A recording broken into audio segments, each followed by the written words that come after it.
I'm really excited to be interviewing life coach and holistic healthcare practitioner Kim White, author of 365 Days to Abundant Health. Hi, Kim. How are you? Hi, I'm doing terrific. Could you tell us a bit about yourself and a brief story of how you got into the holistic healthcare service? And maybe share some tips from your book that can help us thrive through stressful times, especially in terms of nutrition or exercise. Okay. First, a little bit about myself. I was Mhm. actually adopted Oh, and raised by my adoptive parents uh-huh, and my grandmother through uh-huh, adoption. But I always felt loved just like a regular child. It mm-mm, wasn't that I was adopted, it mhm, was just I knew about it, but mhm, it wasn't a big deal because we were just a family who mhm, loved each other. I got my bachelor's degree in radio, TV, film, and while I was working in that business, I was skiing a lot. mhm. And I skied, I jumped, and I fell, and I had knee surgery. And then from the rehabilitation, knee surgery, about a half year later, I was jogging for rehabilitation and getting everything running right. And the guy I was dating, I told him I wanted to do a 5K run. And he said, "Well, I've always wanted to do a triathlon." Wow. So I went and I did one the next weekend. Wow, And that's then I helped, awesome. yeah, and I helped some people that I worked with do Mhm, one. And one of the girls said I should be a personal trainer. And I went and I got this little weekend certification for being a personal trainer. mhm, And then I mhm, found out there's legitimate ones instead of just a weekend one where you study and you take a test and you learn more about the body. mhm, So I got ACE certified. At that time in the TV business, it was kind of like it's been recently, and I had bosses who wouldn't give me a raise because I wouldn't perform favors for them. Oh. So, Mhm, because I was certified as a personal trainer, I actually got a job at a 24-hour fitness and started my fitness professional journey. Since then, I have been back to skiing occasionally. mhm, I've completed 143 triathlons, including an Ironman. I have NASM, National Academy of Sports Medicine, personal mhm, trainer certification.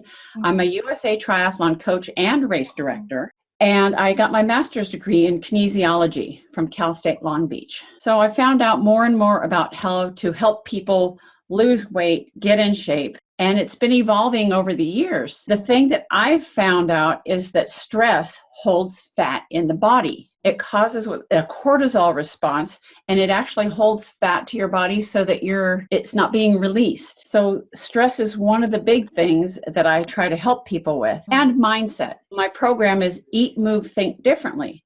But mhm, if you're not thinking differently, it's mhm, highly likely that you're not going to eat differently or move differently. And my first book, 365 Days to Abundant Health, mhm, the little steps to help you thrive, I have something you can do every day to mhm, get a little bit healthier. Some of it's about moving your body, mhm, even doing little things like when you're in your office, you can stand up at your desk, get one of the desks that you can elevate. Or if you're at home, as I am a caregiver for my parents, they're in their 90s, I mhm, will put on my headphones and put on some music from my favorite era, which happens to be the 80s. I will just dance around my room and uh, I can get a good workout just from dancing mhm, here. mhm, Because if you can't get away to go to a gym to work out, you mhm. can do everything at home. How about in terms of nutrition? Do you have any tips? Well, there's lots of things you can do. Sticking to not processed foods, fresh fruits and vegetables, some sort of protein, whether you're vegan, vegetarian, or even a meatitarian, you need to Mm-mm, have protein. What I have mm-mm, to do is each person the size of the palm of their hand mm-mm, without their fingers. That mm-mm, is the amount of protein they should have in every meal. So mm-mm, you have that much protein, whatever type of protein you like. You have about a palm full, cupped palm, some sort of carbohydrate, whether mm. it's a sweet potato or it could be some, I like brown rice, Me too. but only that much. And then the rest of the plate should be colorful with fruits and Mm-mm. vegetables. The Correct. trick with it all is a lot of people are so used to getting processed food or fast food. It's finding the ways to prepare your meals in advance so you Yes. have fast food. You go to Mm-mm, the fridge, you put your stuff in a little mini cooler, you take it to mm-mm. work, and you've got food you can pull out any second that you're hungry. Put it in the microwave. No, No. Oh. I Mm-mm, actually have what's called a hot logic that you can mm-mm, plug in to the mm-mm, wall and it'll mm-mm. heat your food up and you can have it plugged in for 4 hours and you can have a hot meal Wow, from hot logic. frozen. Hot I have logic. found that invaluable because Mm-mm. sometimes the microwaving will take Mm-mm. nutrients out of the food in the process. Where did you get the hot logic? I saw it on Facebook. HOTLOGIC? Yes. Hot logic. You can probably just put that in a Google search and it'll come up with that. It's like it's a hot plate, but it's surrounded by something that keeps the heat or the cold in. And it zips closed. And I got the one that has the glass dish in it. And I just put the Yes. food I want to heat up in there. And I'll take it, if I'm working down at the beach teaching people how to swim in the ocean, I'll plug it in one of the little rooms there. And by the time I'm done for an hour or hour and a half, my food is hot and lunch is ready. So convenient, right? Yes. Do you have any tips for stay-at-home parents to prevent burnout? There's many things that I do. I have things that I do in time periods. Okay. Taking a vacation is important. Now, I'm not a stay-at-home parent, but I take care of my parents. So I'm a caregiver just like any parent taking care of their kids. You need to be able to get out and take a break, even if it's for a couple days or a weekend. Or if things are a little tight and you don't have somebody to be there, go somewhere, find grandparents or find friends that you can swap children, that children get to play together, which is great for socialization. And then the parent that's not doing it gets to have a day away. Taking breaks is key. Even on a quarterly basis, I like to get away for a weekend. On a daily basis, doing errands, leaving them, they're okay for a certain amount of time. So I leave and I'll go to the market for them, but that's time alone where I can listen to whatever audios that I want to do. And sometimes I'll stop and read a page in a book that's inspiring. Other things I do on an hourly basis, I go off to a different part of the house that may be quiet and just do some deep breathing, or it's 4 squared breathing, where you breathe into breathe into the count of 4, you hold it to the count of 4, you exhale to the count of 4, and hold it to the count of 4.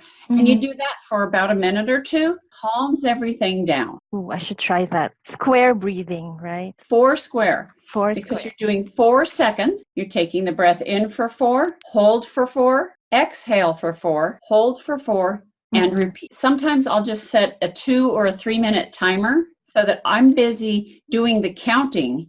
And when you're doing the counting and focusing on the breath, everything else is put on pause in your brain, and that's why it calms you down. It de-stresses you. Would you kindly share some tips on how we can relax our mind and body, or maybe is there anything we can take naturally in order to sleep faster and have a good night's sleep?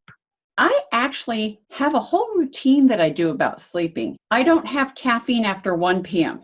because it's a stimulant and it can keep me up. Now, it used to put me to sleep, but my body changed. So now is it So I tea don't or do you have tea or milk? Actually, I love green tea, but at night I'll go to a tea that has valerian or lavender tea, and it's calming.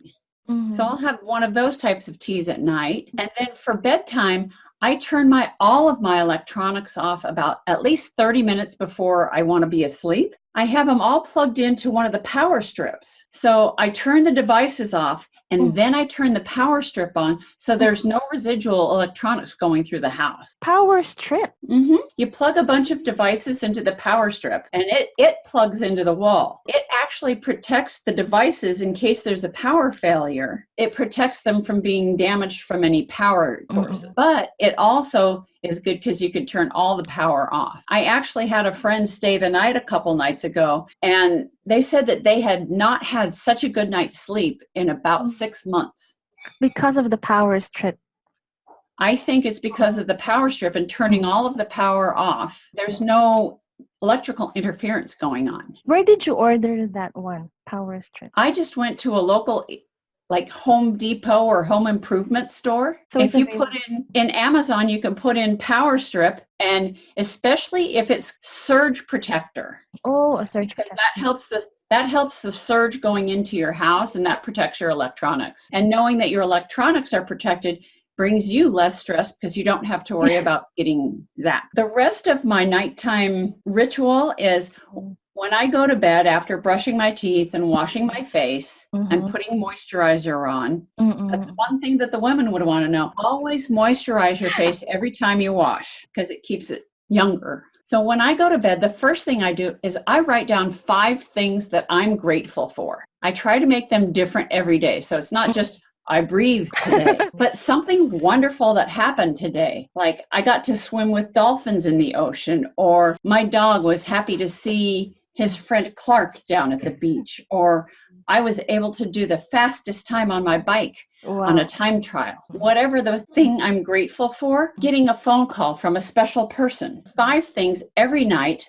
I Mm-mm. actually have a gratitude journal and I ordered it online, but a few years I make my own. Like a bullet journal or Yeah, but 5 things every night that I'm grateful for so that while I'm going to sleep, I'm mm-hmm. thinking of the good things that happened to me. Then I take my pulse. I'm into athletics. I want to make sure that my pulse is coming down because if it's a little bit higher, the Mm-mm. next day my workout will be less. I'll be doing Oh, something more relaxing. how many counts? Do you count it? Should be I like actually have this little device I can put my finger on, mm-mm. or there's Fitbits or various other gadgets you can have on.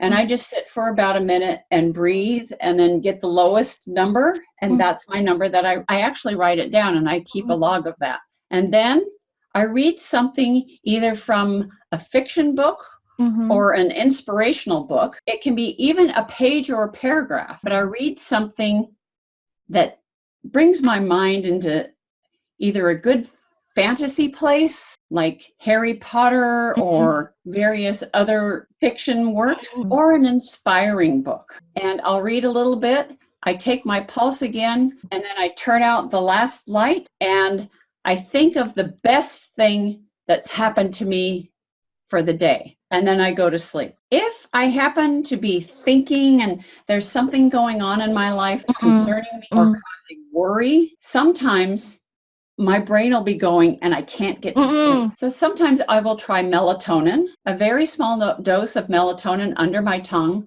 and that sometimes works. If it's really something I'm concerned about, I always keep a notepad next to the bed and a pen so that I can drowsily write down what it is that I'm thinking about. Then I don't have to keep thinking because a lot of times I will be thinking, oh, I need to do this tomorrow. I need to do that tomorrow. I've got to do this. And I keep going over it because I don't want to forget it the next day. But if I write it down, it's on paper. I can pick up the paper in the morning, go on with my day Yes. rather than trying to think about it all night. So first thing in the And morning, like you go to that paper and then you try to solve it, yes, correct? exactly. But Okay. because I've written it down, then I don't have to keep trying to remember it. Especially at night, right? Yes. The other last thing that I do if I'm having a challenge is progressive relaxation. I will, while I'm lying in bed, I'll tighten all the muscles in my feet and relax them. Then my lower leg, tighten and relax, and holding it for about 3 or 4 seconds and work all the way up my body, even tightening my jaw, tightening my forehead. By the time I'm to the head, I'm usually asleep. But it's a cue to the body. You're tightening and relaxing. And that usually does the trick. Again, it is called Progressive relaxation. Could you please share some tips on how to deal with overwhelm and regain one's sense of balance in life? Okay. Well, the first thing is to eat healthy food because if you're eating the processed junk, then your body's having to deal with that and your brain is having to deal with the chemicals that are released from it. So if you keep your diet relatively healthy, that gives you less toxins to deal with. And one of my instructors used to say, you can have so many toxins in your body without it affecting you. But once you hit a certain point, then things start crumbling. So if you keep the toxin levels down by eating good food, breathing healthy air, I have an air purifier in my bedroom as well. So I'm getting 8 hours of purified air. Another thing is to move your body and schedule time on a daily basis to do it. If you're dancing around in your room every day at 10 a.m., once the parents are up and set, I Mm-mm. can come in here at 10 and do my little 30-minute workout, dancing around to my 80s music. What's your favorite dance song? Oh goodness, I have so many. Dancing in Heaven by Q Feel was a one-hit wonder, and I love that song. But I love a lot of the songs from today's popular music, so I can pick some popular songs and boogie down. I Mm-mm. also do ballroom and salsa dancing, so I can throw Wow. some Latin music on and do a little salsa in my room. The other things that I suggest for overwhelm Mm-mm. is to do positive affirmations. Even though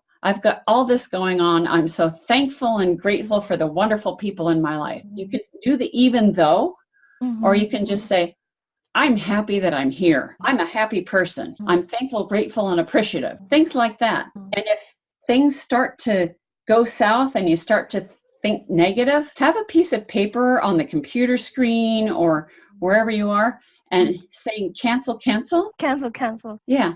And you know, when you're watching a TV show and there's something bad on it or something on the news about death and stuff like that, I don't want to see that. The best thing to do isn't to turn the news off. The best thing to do is change the channel to something more positive, a love story or something about cute pet. Changing the channel before you turn it off will get your mind doing something positive. So if you're thinking something negative, you say cancel, cancel. I'm actually, if you've said I'm so stupid, you say cancel, cancel.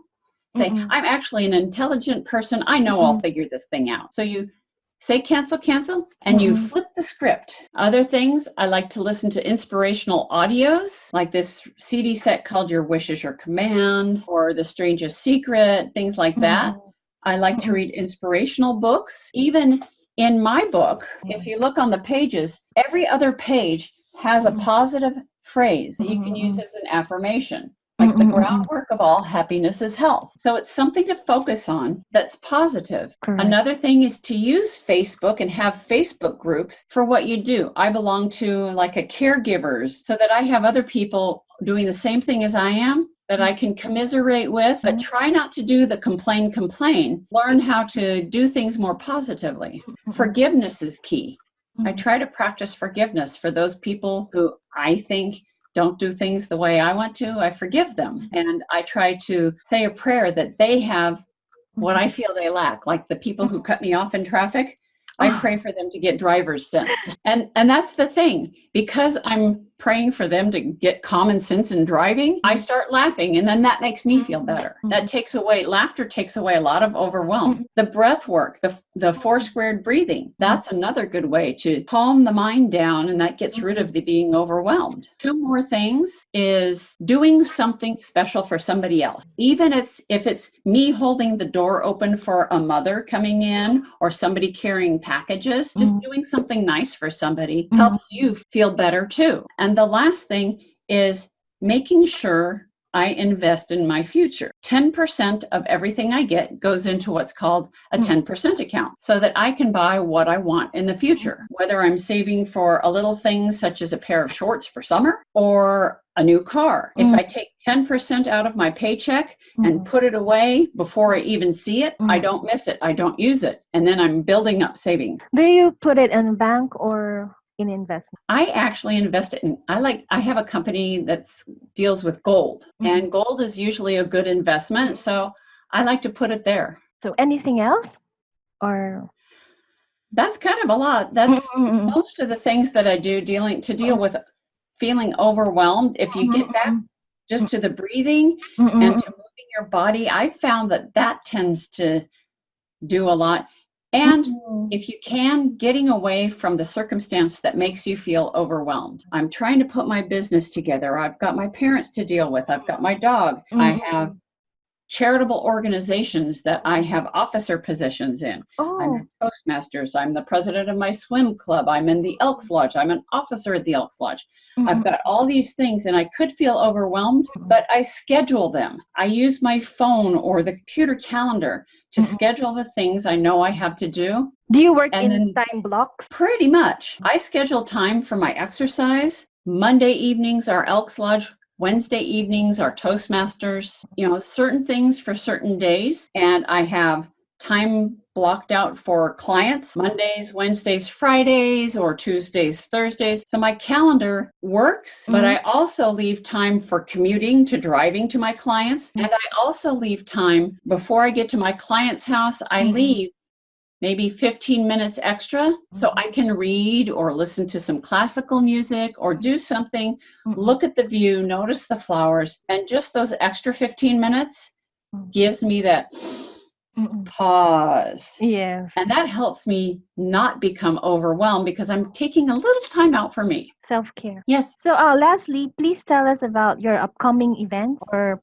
project. I'm going to be having some events coming up later in this year. Right now, I'm working on 2 more books. One of them's about Eat, Move, Think Differently. And I'm actually building an online program about that. There's going to be a 52-week, and I'm going to have a 3-month, and I'm going to have a little quick start program to help people get healthier. Depends on how much they're out of good health, how long they should be in it.